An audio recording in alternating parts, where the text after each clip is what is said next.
Assalamualaikum warahmatullahi wabarakatuh. Selamat pagi anak-anak. Gimana kabar kalian hari ini? Masih tetap semangat ya? Sebelumnya perkenalkan, nama Ibu Inggit Prastiwi. Di hari ketiga MPLS hari ini, Ibu akan menjelaskan mengenai materi wawasan wiyata Mandala. Langsung saja, yuk kita simak bersama-sama. Wawasan wiyata Mandala. Apa sih yang dimaksud dengan wawasan wiyata Mandala? Ada yang tahu? Wawasan wiyata Mandala terdiri dari 3 kata atau berasal dari 3 kata. Yang pertama yaitu wawasan, yang kedua wiyata, dan yang ketiga yaitu Mandala. Wawasan berarti suatu pandangan atau sikap yang mendalam terhadap suatu hakikat. Wiyata artinya pendidikan, dan Mandala artinya tempat atau lingkungan. Nah, jadi wawasan wiyata Mandala adalah sikap menghargai dan bertanggung jawab terhadap lingkungan sekolah sebagai tempat menuntut ilmu pengetahuan. Wawasan wiyata Mandala juga dapat diartikan sebagai pandangan atau sikap hidup yang mendalam terhadap sekolah sebagai lingkungan pendidikan. Lingkungan sekolah yang harus dipahami secara mendalam bukan saja lingkungan secara fisik, tetapi juga lingkungan sosialnya. Apa sih lingkungan fisik itu? Lingkungan fisik itu contohnya yaitu mengenal apa saja fasilitas yang ada di SMPN 259, kemudian apa saja yang ada di dalam perpustakaan. Sedangkan lingkungan sosial yaitu bagaimana kalian mengenal bapak ibu guru, kepala sekolah, mengenal teman, dan yang lainnya. Unsur-unsur wiyata Mandala. Yang pertama, sekolah merupakan lingkungan pendidikan.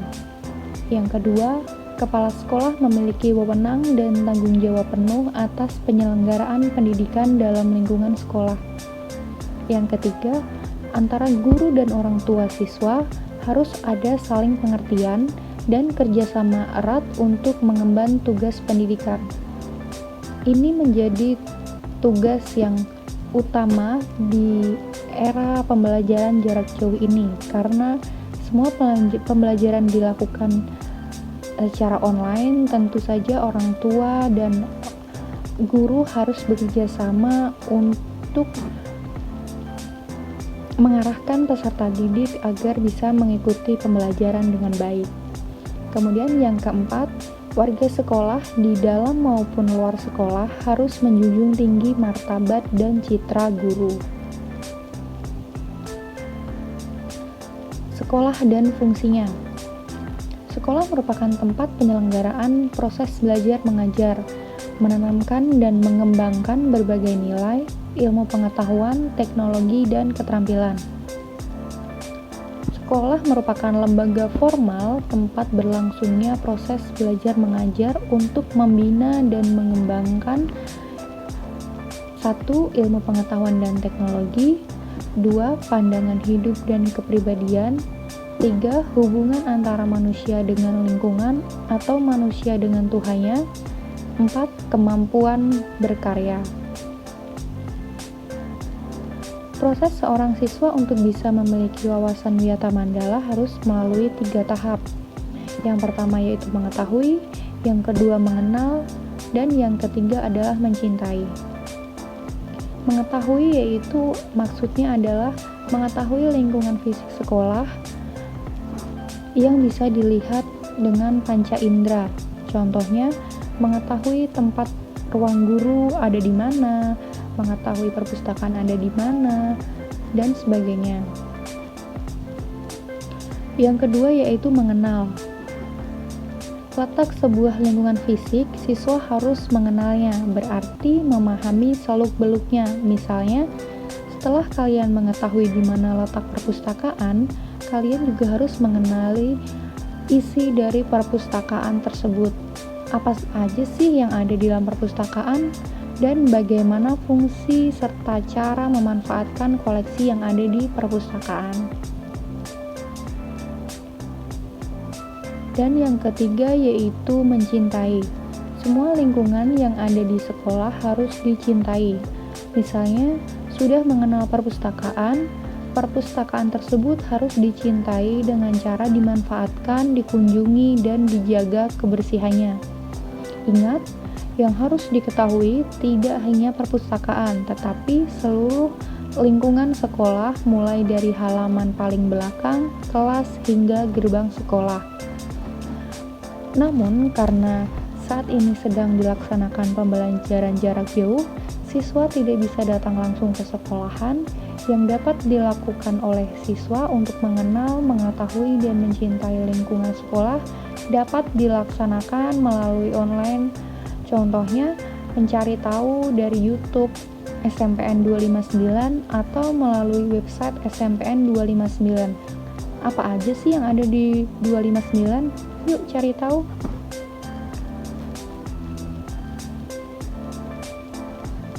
Tahap mengetahui, mengenal, dan mencintai juga harus dilakukan terhadap lingkungan sosialnya.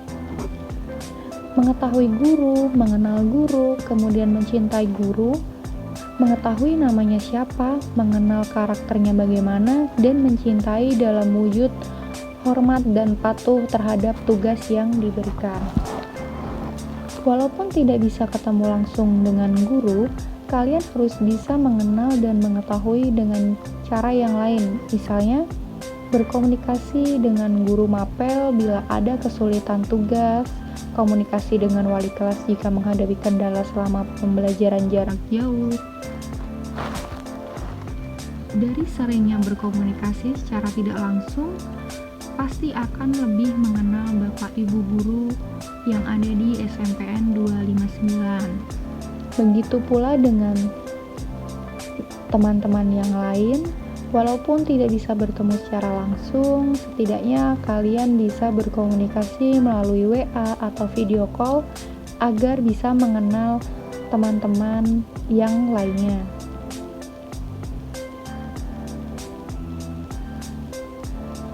Penggunaan sekolah.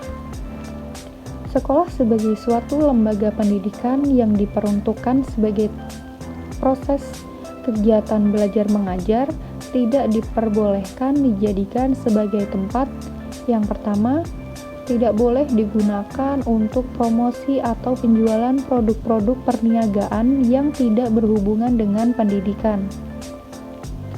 Yang kedua, sekolah merupakan lingkungan yang bebas rokok bagi semua pihak. Jadi tidak ada yang diperbolehkan merokok di lingkungan sekolah. Yang ketiga, penyebaran aliran sesat atau penyebarluasan aliran agama tertentu yang bertentangan dengan undang-undang. Yang keempat, propaganda politik atau digunakan untuk kampanye. Yang kelima, syuting film dan atau sinetron tanpa seizin pemerintah daerah. Dan yang terakhir yaitu keenam, kegiatan-kegiatan yang dapat menimbulkan kerusakan, perpecahan, dan perselisihan sehingga menjadikan suasana sekolah tidak kondusif.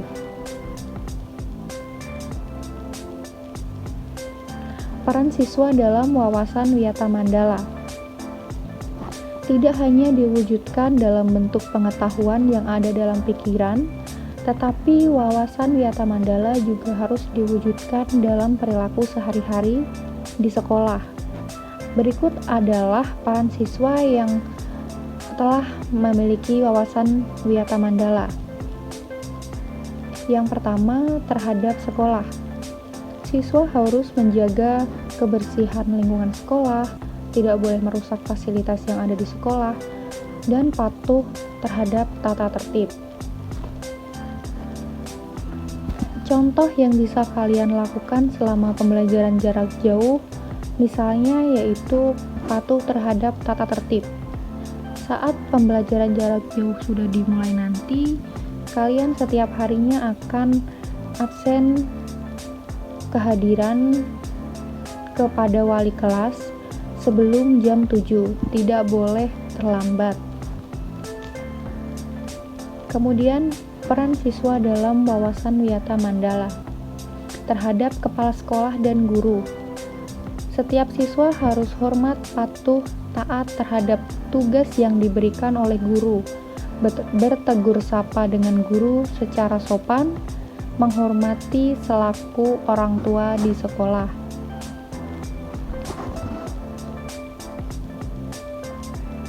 Peran siswa dalam wawasan Wiyata Mandala terhadap sesama teman.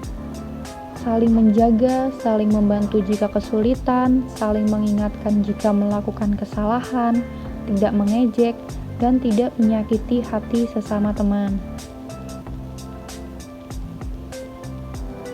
Peran siswa dalam wawasan Wiyata Mandala terhadap kegiatan sekolah meliputi semua kegiatan yang diselenggarakan oleh sekolah, termasuk kegiatan ekstrakurikuler, maka setiap siswa harus mengikuti kegiatan dengan sepenuh hati, menjalankan tugas dalam kegiatan ekstrakurikuler dengan baik sesuai dengan kegiatan yang diikuti, bersikap ramah selama kegiatan dan selama bersekolah, menggunakan bahasa Indonesia yang baik serta benar sesuai peruntukannya, berkata jujur, disiplin, dan bersikap sabar serta memupuk rasa persaudaraan. Sekian penjelasan dari Ibu mengenai wawasan Wiyata Mandala. Setelah paparan dari Ibu, yuk mengenal SMPN 259. Yang pertama, kamu tahu nggak sih di mana lokasi SMPN 259? Yang kedua, ceritakan pengalamanmu mengenal lingkungan SMPN 259 Jakarta dari kegiatan MPLS via daring yang telah kamu ikuti dengan singkat. Tugas ini bisa kalian kerjakan di buku tulis kalian, kemudian dikirim ke Google Classroom masing-masing. Kelas 7A mengirimnya ke kelas Google Classroom kelas 7A, kelas 7B mengirim ke Google Classroom 7B, dan seterusnya sampai kelas 7J. Sekian paparan dari Ibu. Kita berjumpa lagi di lain kesempatan. Wassalamualaikum warahmatullahi wabarakatuh.